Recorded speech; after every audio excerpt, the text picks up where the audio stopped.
Hello and welcome to another edition of Tech Bites with Ron Nutter. This time we're being sponsored by Audible.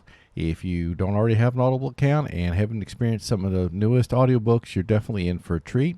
If you will go to www.audibletrial.com/TBRN, and for those of you that are on audio only, it's capital T, capital B, capital R, capital N, and you'll be able to choose between 1 to 2 books in your first 30 days.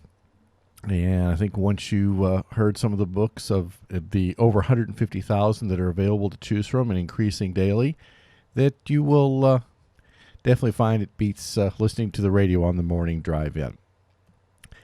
This time we're going to talk about something a little bit different. In the past week, I've had the opportunity to go to the VMware Users Group UserCon in Kansas City for 2015, and it was definitely a treat.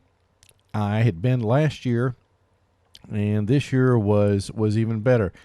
The list of this is just a small list of the sessions. They had performance best practices for vSphere 6. They had a vCenter 6 deep dive, vSphere 6.0 security overview, virtual shielding, solving the Patch Tuesday problem, troubleshooting storage performance in vSphere 6, and virtual SAN 6.0 what's new technical walkthrough. And that was just a few of the sessions that were available. Some of them were being put on by VMware engineers, others were being put on by some of the vendors present, and it was definitely, you had a lot to choose from. And then into the afternoon they had all sorts of vendor demos, and you could really get a chance to kick the tires.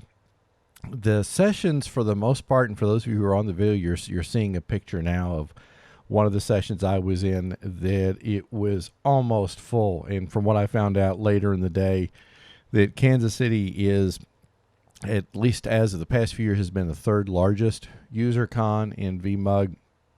And even if you don't have the ability to go to that one, going to one will get you exposure to some of the vendors out there. You'll get a chance to meet VMware employees and get answers directly from them and kind of get a sense of things you need to look at. So it's well worth the time in going. There was a host of vendors there. There were some resellers there, but there were also companies who actually were manufacturing a product. One of the companies that's up on the screen, Lenovo Software, has a Dropbox-like equivalent that is worth looking at, especially when you need to share files between folks in your group, in your company, or possibly with partners of your company. And this way you don't have to use a third party. You can host it in-house. The files can be encrypted when they're on the system, so that if someone happens to be exploring the directory, they're not going to see anything. Though that was just one of the options there. So it was well worth going and seeing some of what was to be available. We've all had varying degrees of VMware software in our home labs, and I'm certainly no exception.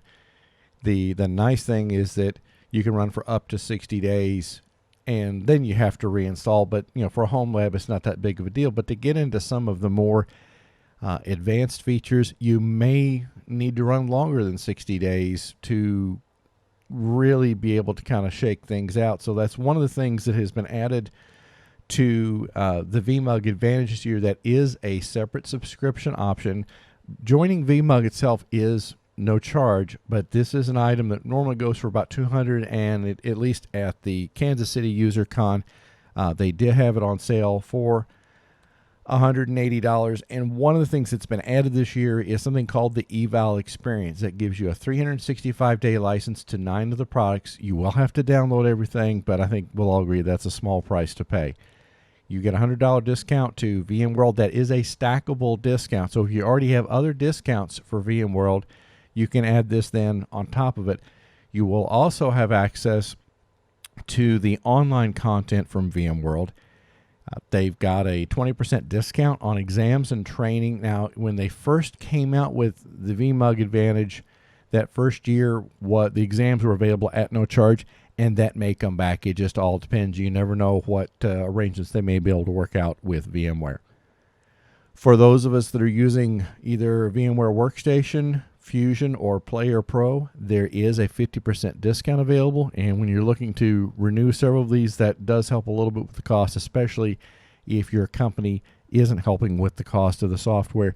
And then they have a 35% discount to the self-paced labs that you can also get additional experience if you don't have any hardware or enough hardware to be able to do a proper lab implementation with some of the products you're looking at, or if you just want to get some more practical experience for studying for a certification exam you're going to go for. Need to do a little bit of advertising here. In the fall, I went and started taking notes I've been gathering on VMware over the years from having gone to VCP5 class and day-to-day experience, and I've started publishing some of this. I've got a series of books out. They are specifically targeted at the new VMware admin. I'm expecting you've had either little to no training, and suddenly you're the ones responsible for the VMware implementation for your department or your company. So I've got VMware, a guide for new admins. It's kind of just little tips and tricks I learned about how to patch VMware, which is something we didn't cover in class. And then I found with some of the dealings I've had with VMware support, sometimes they'll have to get you into command line, or you can see them while they're doing it. And it seems a little bit scary at first. And if you're not scared when you first look at it, then there's something wrong. But it should be a healthy kind of concern. So I go through in volume 2 on the command line. I talk about vCLI, VMA, which is the command line appliance, and then a little bit of PowerShell, just to show you some of the potentials for what's there, so you get experience with going in and getting the information that you need. Or sometimes you'll need to make a command line setting, because let's face it, as good as the GUI is, or sometimes you can simply change things easier on the command line. So this book kind of gets you targeted in that. And then with the release of VMware 6 this year, I'm starting to look at it to at least get experience with it. There are significant architectural changes, so I'm going to be doing a lot of lab work before I start cutting production servers over to it. But the upgrade book, volume 3, kind of gets you thinking in that mindset, things to think about doing, some steps that go above and beyond the release notes and the upgrade notes that are out there, just to kind of get a sense for it. It's not going to be a 30-minute process to do all the upgrades. You're looking at several hours to several days. But if you do the proper amount of planning, and that's what I kind of go over with this book, that should help you pull things off and have minimal problems. I mean, with some upgrades, there's going to be a problem, but hopefully that will make it a little bit easier as you go through that process. And even if you're going from 5.1 to 5.5, the same things that I outline here are going to be applicable to that. It's just a matter of taking things one step at a time and not rushing through it. So that's about all we've got for this time.